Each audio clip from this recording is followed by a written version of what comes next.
effective communication is so much more than standing on a stage and addressing an audience or a crowd. Like, in fact, communication is the thing in life that creates separation, regardless of what you do for a living. In fact, if you want to be a better spouse, you'll automatically become that by becoming a better communicator. You want to be a more impactful parent? Come on. You can become that by becoming a more effective communicator. Do you want promotions and increase at work? Just become a greater communicator. And so for me, communication is the tide that raises all ships. And you're like, okay, Rousawn, of course you say that. You speak for a living. Here's the thing, that's true. I do. I travel the country, giving keynotes, building teams, really creating transformation within organizations. But much more than that, I give many more conversations than I give presentations. And I imagine that's you. Like, you may be an aspiring speaker, but even if you're not, understand that you have on a daily way more conversations than you give presentations. And so I'm here to help you create separation from where you're at to where you want to be. That separation is going to come by way of, you guessed it, communication. And you've heard this before, maybe not, but I heard it a few years ago as I was helping some folks work through de-escalation, like how to de-escalate situations and interactions before they go over the top to get to the point where you may not be able to come back from it. And I heard it said this way, and it was so impactful, I've never forgotten it, and I'll continue to use it. In fact, I'm going to share it with you. It said this: when emotion is high, logic is low. I'm going to say it again. When emotion is high, logic tends to be low. What's that mean? That means in those moments of heightened emotion, maybe you're angry, maybe you're scared, maybe there's something going on that's intense and your emotion is high.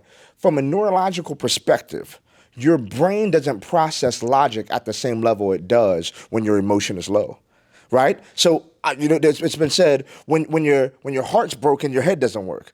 In other words, when your emotion is high, your logic, your reason, your intelligence is low.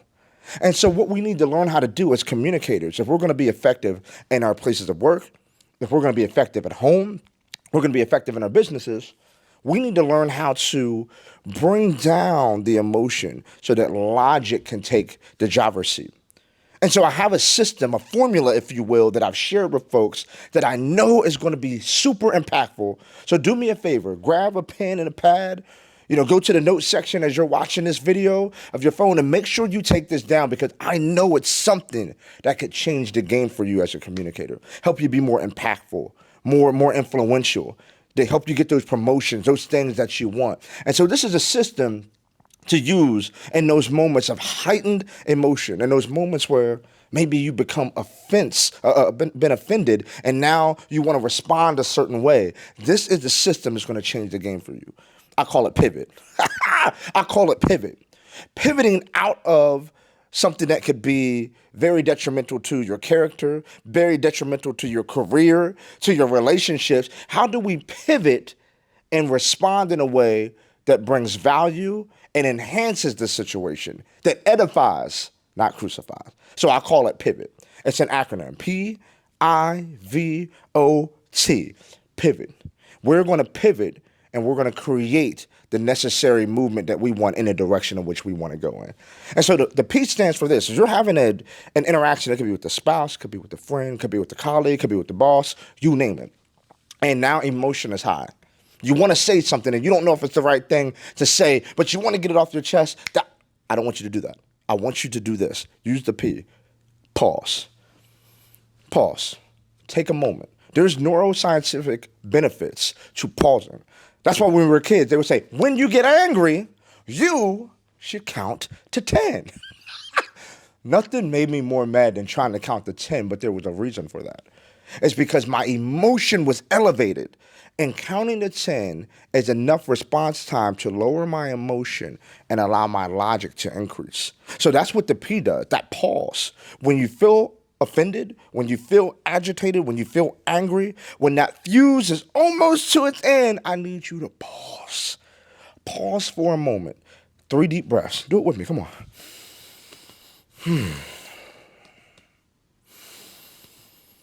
1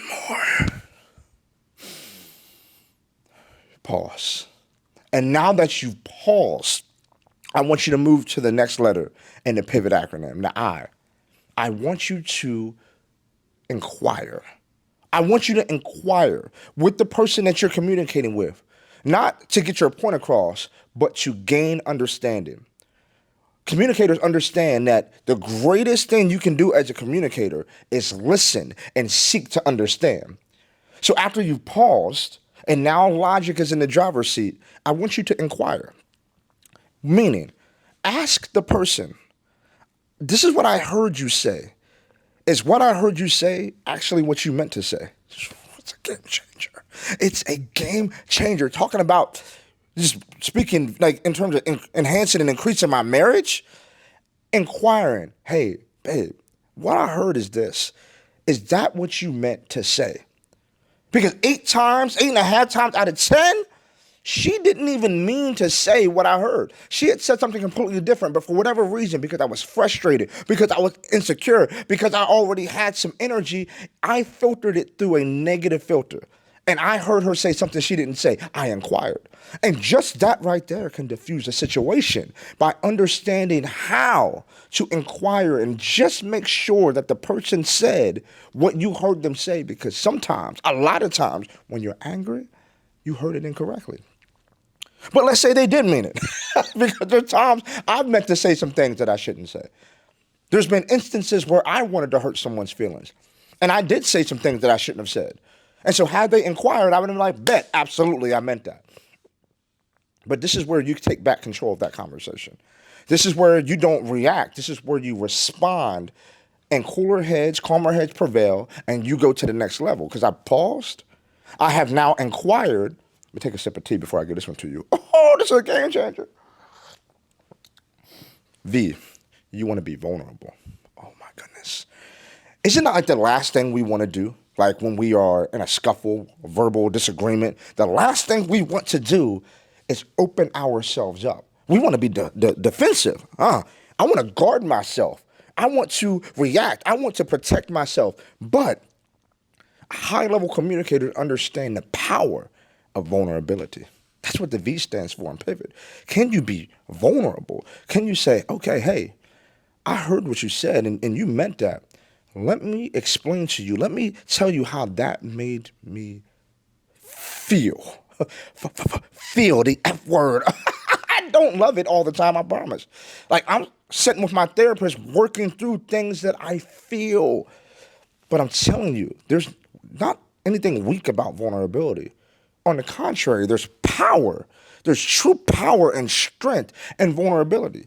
So when you can articulate, hey, this situation's making me uncomfortable. Hey, what you said makes me feel hurt. What you just said to me offended me. When we can be vulnerable, there's power in that. So you paused. You've inquired. You've expressed vulnerability. You've opened yourself up. Now, this is what you can control every single time.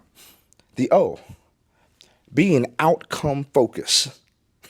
And elevating the situation and understanding, I know what's happening now, but what do I really desire next? As a communicator, I know I'm having a disagreement with someone on my team, or a disagreement with my spouse, or a disagreement with my teenager even. But the more mature communicator understands I have to be outcome focused. I'm not focusing on now necessarily, but I have the maturity and ability to see what may happen next as a result of this conversation.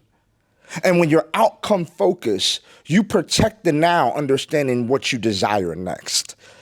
And when emotion is high, logic's low, we tend to say things and arguments and disagreements as communicators. Remember that you wish you could have back, but once it leaves your mouth, you can never get it back. So we need to be outcome focused. Hey, I know, man, I want to be married to this woman for the next 100 years. And so I'm more concerned about 2 decades from now than what I want to say right now.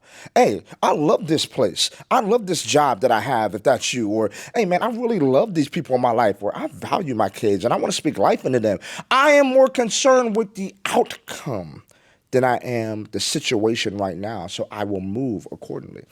So we have it, right? P, pause. I, inquire. V, be vulnerable. O, outcome focus. And maybe my favorite part of the acronym is the T, the takeaway. What is the takeaway? Every day we get takeaways, but especially in conversations like this, we get to really evaluate, what did I learn in this moment? What did I learn about myself? What did I learn about my inabilities to communicate effectively? What did I learn about myself in terms of how I handled this? Because what I've recognized, when things don't get resolved in relationships or conflict, conflict avoided is conflict multiplied. But when you finally address the conflict and you have something that happens or goes on, what's the takeaway? Because the takeaway is the lesson that I've extracted from this. And now I understand how to approach this person, or I understand what their triggers are, or I understand how I can be more impactful and influential in my communication so that we don't have to get to this. I've effectively learned how to pivot. And so I wanted to give you that because I know that you have the desire to be a better communicator, not just from a stage or a platform or a Zoom call, but in your everyday life, in your conversations, because we give more conversations than we give presentations. We have more conversations with the people in our lives than we give presentations. And so I know if you can effectively learn how to pivot as a communicator, the world is yours. And so I pray that that blesses you. Until next time, continue growing, and I will be here to serve you as long as you're willing to grow as a communicator. With that, sir.